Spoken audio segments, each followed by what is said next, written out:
ভারতের মদদে হাসিনার অগ্নিসন্ত্রাস শীর্ষক পোস্ট এডিটোরিয়ালটি লিখেছেন আমার দেশের সহযোগী সম্পাদক আলফাজা নাম। জাতীয় সংসদ নির্বাচন সামনে রেখে দেশে অস্থিরতা সৃষ্টির নতুন পরিকল্পনা নিয়ে মাঠে নেমেছে পলাতক হাসিনা ও তার সহযোগীরা। এই পরিকল্পনায় দিল্লির যে সক্রিয় সমর্থন আছে তাও স্পষ্ট। গত বছরের ৫ আগস্ট পালিয়ে যাওয়ার পর বেশ কিছুদিন নীরব ছিলেন হাসিনা। তিনি কোথায় কিভাবে অবস্থান করছেন তা গোপন রেখেছে তার আশ্রয়দাতা ভারত সরকার। কয়েক মাস নিশ্চুপ থাকার পর সামাজিক যোগাযোগ মাধ্যমে হাসিনার অডিও বক্তব্য প্রচার করে নেতাকর্মীদের সক্রিয় করার চেষ্টা করছেন পলাতক আওয়ামী নেতারা, কিন্তু তাতে খুব একটা সাড়া পাওয়া যায়নি। বরং কর্মী সমর্থকদের ফেলে রেখে এমপি মন্ত্রী সহ পলায়ন হাসিনার নেতৃত্বকে প্রশ্নের মুখে ঠেলে দিয়েছে। হত্যা, গুম সহ মানবতা বিরোধী অপরাধের জন্য হাসিনার বিচারের সময় ঘনিয়ে আসছে। বিচারের তারিখ ঘোষণার দিনকে কেন্দ্র করে আওয়ামী লীগ আবার পুরনো চেহারায় ফিরে আসার চেষ্টা করছে। রাজধানী সহ দেশের বেশ কিছু এলাকায় সন্ত্রাস ও নাশকতামূলক কর্মকাণ্ডে জড়িয়ে পড়ছেন নিষিদ্ধ দলটির নেতাকর্মীরা। বেশ কিছু যানবাহন আগুন দিয়ে পুড়িয়ে দেওয়া হয়েছে। ময়মনসিংহের ফুলবাড়িয়ায় রাতে বাসে আগুন দিয়ে ঘুমন্ত এক বাস চালককে পুড়িয়ে হত্যা করা হয়েছে।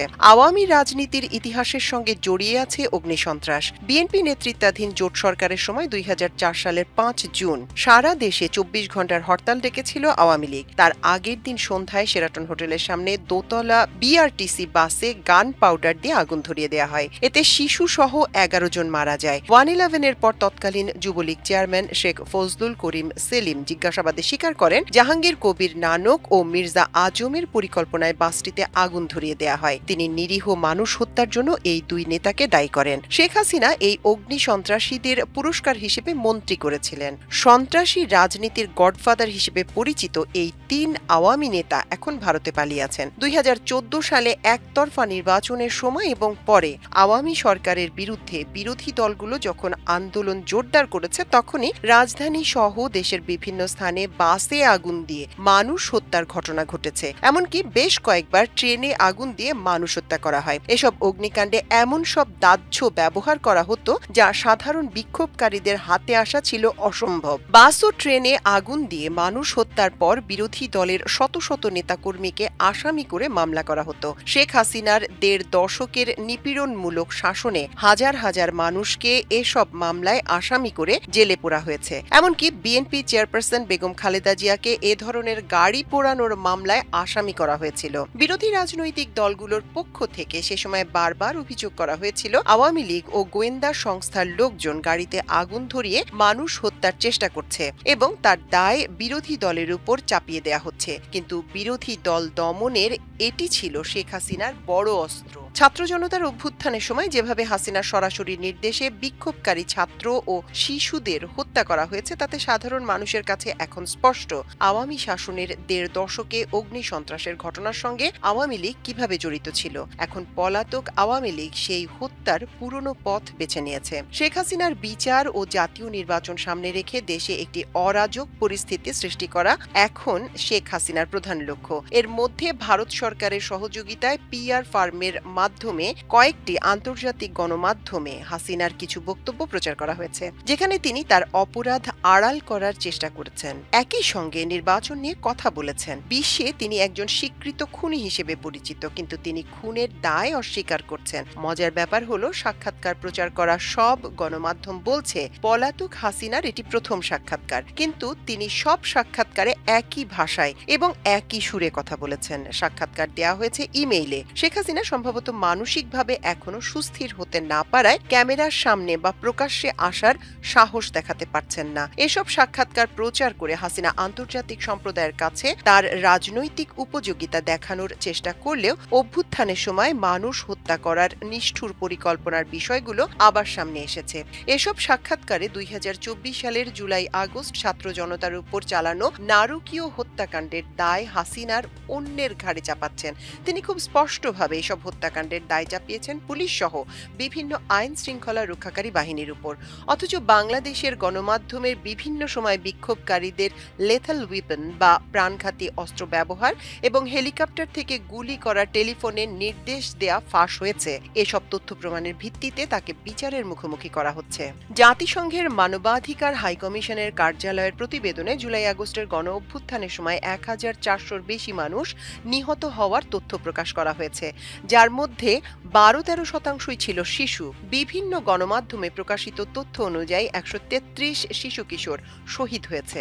তাদের মধ্যে স্কুল, কলেজ ও মাদ্রাসার শিক্ষার্থীদের পাশাপাশি শিশু শ্রমিক রয়েছে। শেখ হাসিনার নামে প্রকাশ হওয়া এখন পর্যন্ত কোনো সাক্ষাৎকার বা বক্তব্যে এসব হত্যাকাণ্ডের জন্য কোনো অনুশোচনা প্রকাশ করেননি। জাতির কাছে তার নির্মমতার জন্য ক্ষমা চাননি। দিল্লি থেকে শেখ হাসিনার নামে দেয়া এসব সাক্ষাৎকার যে ভারত সরকারের অনুমোদন সাপেক্ষে করা হয়েছে তাতে কোনো সন্দেহ নেই।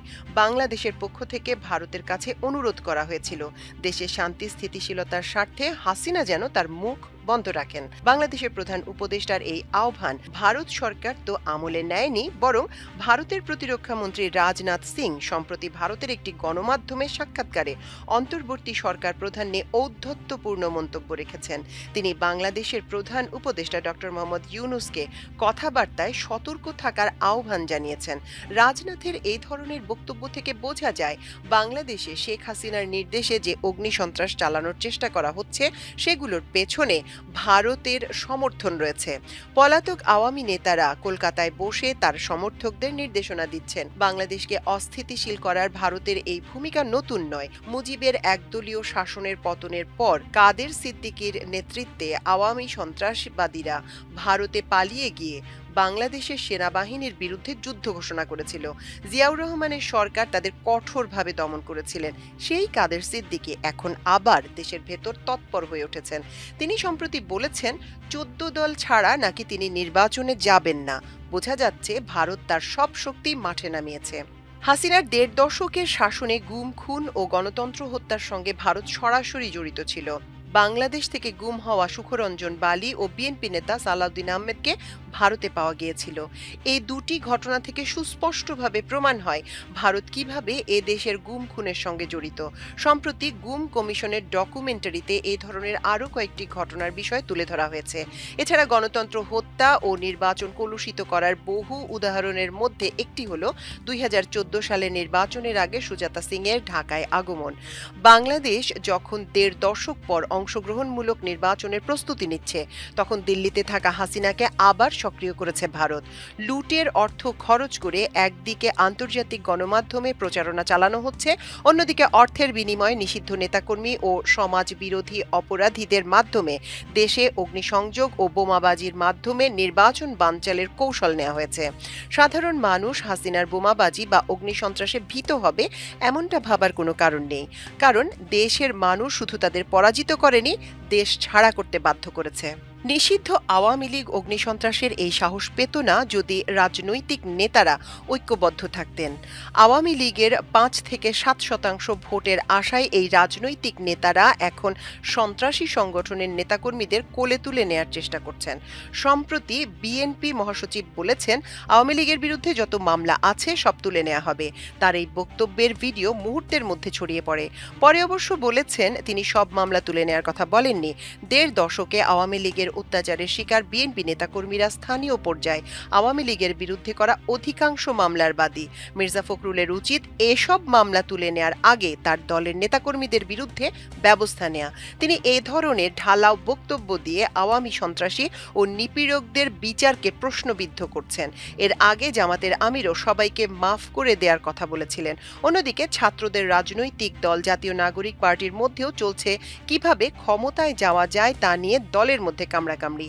রাজনৈতিক দলের নেতারা যদি ঐক্যবদ্ধ হতে না পারেন, তাহলে বিদেশি মদতপুষ্ট সন্ত্রাসের পথ ধরে আওয়ামী লীগ রাজনীতিতে ফেরার চেষ্টা করবে। এর মধ্যে দিয়ে ভবিষ্যতে আরও নিষ্ঠুর ফ্যাসিবাদী শাসনের পথ তৈরি হবে।